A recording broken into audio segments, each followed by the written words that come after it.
कर्माने जीवन सुंदर बनतं, अशीच एक कर्मावर कहाणी आहे। रामसागर नावाचे खूप असे महान वैद्य होते आणि त्यांच्याकडे जे कोणी रोगी येतील ते नीटच होऊन जायचे। असंच त्यांचं ते ज्या गावात राहत होते त्यांचं नाव एवढं प्रसिद्ध झालं की त्यांच्याकडे एवढी गर्दी व्हायची लोकांची। जे रोगी त्यांच्याकडे विव्हळत यायचे, ओरडत यायचे, रोगाने त्रस्त होऊन यायचे, रडत यायचे, तो प्रत्येक रोगी त्या रामसागरजींकडनं एकदा औषध घेतलं की थोड्या वेळातच बाहेर हसत हसत येत होते। असंच त्यांचं नाव सर्वदूर पसरलं रामसागरजींचं की हे वैद्य खूप चांगले आहे, यांच्याकडे कुणी जाऊ द्या, कसला रोगी जाऊ द्या, तो अर्धा तासामध्ये नीट परत होऊनच त्यांच्या त्या कक्षातनं बाहेर येतो। आणि रामसागर ही अशा स्वभावाची होते की त्यांच्याकडे गरीब श्रीमंत उच्च नीच असा काहीही भेद नव्हता।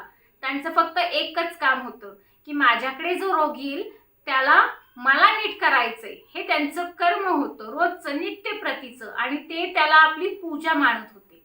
असंच दिवस लोटत चालले होते, रोगी येत होते, त्यांच्याकडनं नीट व्हायचे आणि एक दिवस ते त्यांच्या पूजेसाठी आपल्या खोलीत गेले, पूजा करत होते देवाची आणि ध्यान मग्न तेला बसले।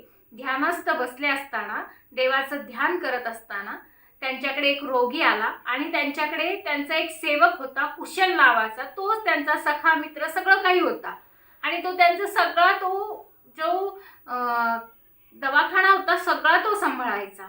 आणि तो एक दिवस औषध कुटत बसला होता, कुशल त्यांचा सेवक, आणि औषध कुटत असताना एक रोगी विव्हळत आला, ओरडत आला की मला खूप वेदना होतात ते माझ्या शरीरामध्ये, जर रामसागरजी असतील तर त्यांना कृपा करून तुम्ही बोलवा, मला त्रास सहन होत नाहीये।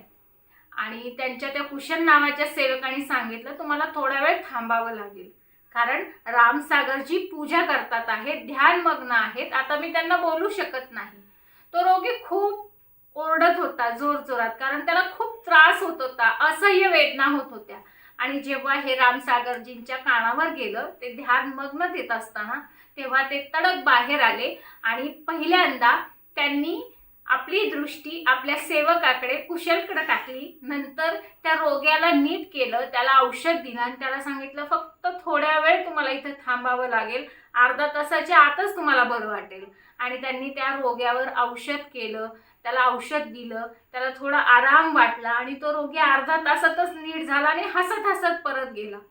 तो ज्यावेळेस परत गेला त्यावेळेस विद्यासागरजींनी त्या आपल्या सेवकाला कुशलला सांगितलं की तो रोगी जेव्हा आला तेव्हाच तुम्हाला का नाही सांगितलंस, म्हणे तुम्ही ध्यानमग्न होतात, तुम्ही देवाची पूजा करत होतात, त्यामुळे मी तुम्हाला सांगितलं नाही, तुमच्या कामामध्ये व्यत्यय नाही आणला। त्यावेळेस विद्यासागरजी जे बोलले ना ते खूप मार्मिक आहे।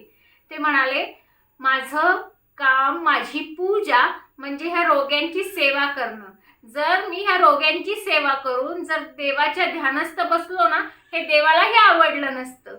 पहिलं माझं कर्म, माझी पूजा म्हणजे रोग्यांना नीट करणं हे आहे, हे आपलं कर्म आहे। कर्म म्हणजेच पूजा बनलं पाहिजे। जर देवाला जर मी ध्यान करत बसलो असतो, हे कदापि त्याला पटलं नसतं। ह्या शब्दांमध्ये त्यांनी आपल्या कुशल या सेवकाला समजावलं असंच आहे, कर्म जर आपली पूजा झाली ना तर नक्कीच तो व्यक्तीही आपल्या त्या कर्मामध्ये आणि आपल्या त्या व्यक्तित्वामध्ये पुढे जात असतो। म्हणून उच्च नीच हा भेद न बाळगता सर्वांची सेवा करणं हेच परमात्म्याने शिकवलं आहे आणि कर्म हीच पूजा झाली पाहिजे। हा मोटिवेशनल व्हिडिओ जर तुम्हाला आवडला असेल तर चॅनलला नक्की सबस्क्राईब करा, बेल आयकॉनला क्लिक करा, व्हिडिओला लाईक करा, शेअर करा, कमेंट करा।